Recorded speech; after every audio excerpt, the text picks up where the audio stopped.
The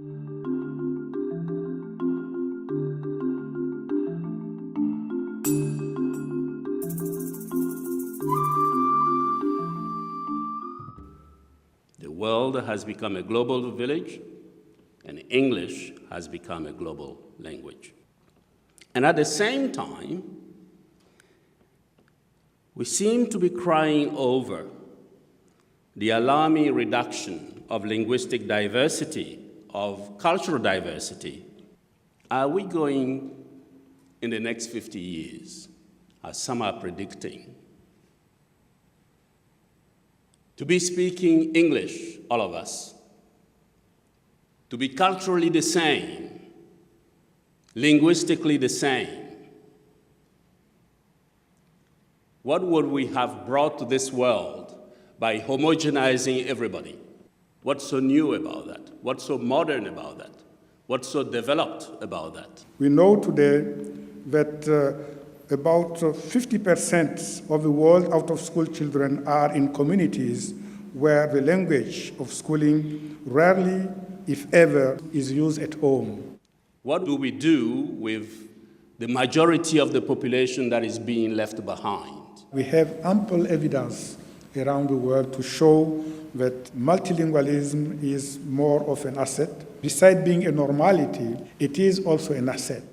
In spite of all the evidence that has been brought forward through all the work that has been done with UNESCO, that the better path is to look at multilingualism closely and to favor mother tongue education. We are still forcing ahead with one language. We need to be aware of the fact that globalization has accelerated the pace of language shift, language loss. Many of the younger generation now cannot speak to their parents because they are more into the dominant vernacular languages and all that. So this is the challenge we are confronted with, and we have really to manage, as we will see, in a sort of intelligent way. Globalization is not just a one-way street. It is about the world, and there are many of us in this world.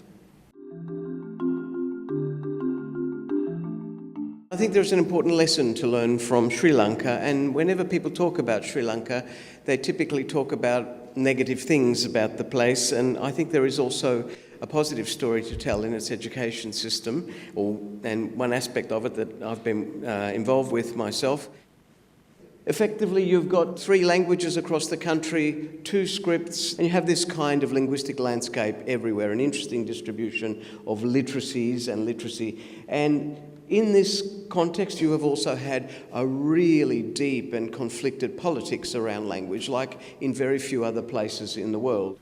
And now one of the practices and consequences of globalisation, and I think a very unhelpful one in this context, is going to be almost complete use of English as the language of instruction in primary schools.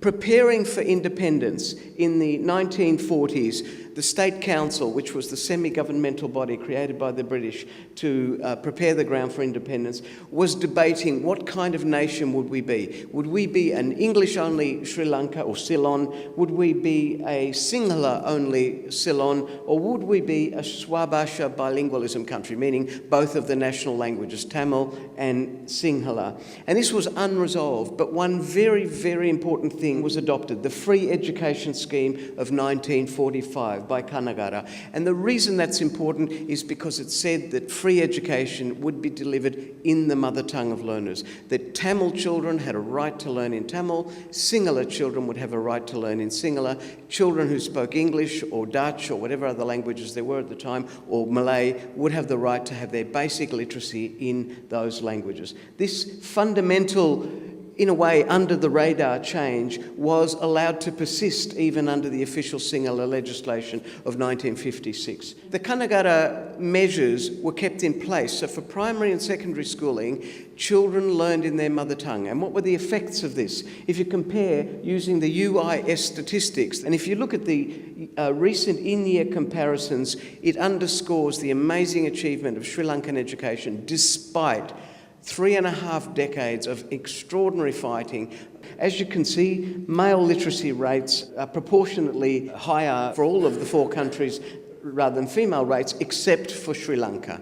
You can see too that the percentage of male, this is youth literacy rates, 15 to 24, is very, very, very high in Sri Lanka, 95%, and for girls, 96%. Very importantly, the gender parity index. You can see that in the case of Sri Lanka, a higher proportion of young girls are literate than young boys. I think that you can't completely trace this to the vernacular language policy, but I think a very substantial proportion of it is. Between 2001, that those statistics were drawn for, and 2006, for all of those countries, there's been a big improvement, in India in particular, but already Sri Lanka's figures are at the level of Japan and Singapore in the rest of Asia. I think this tells us a very simple and incredibly important story, that for girls, for minorities, for rural populations, mother tongue education is profoundly important, especially in situations where people are relatively poor and marginalised. And I think that this is something that we in Australia should take on more seriously.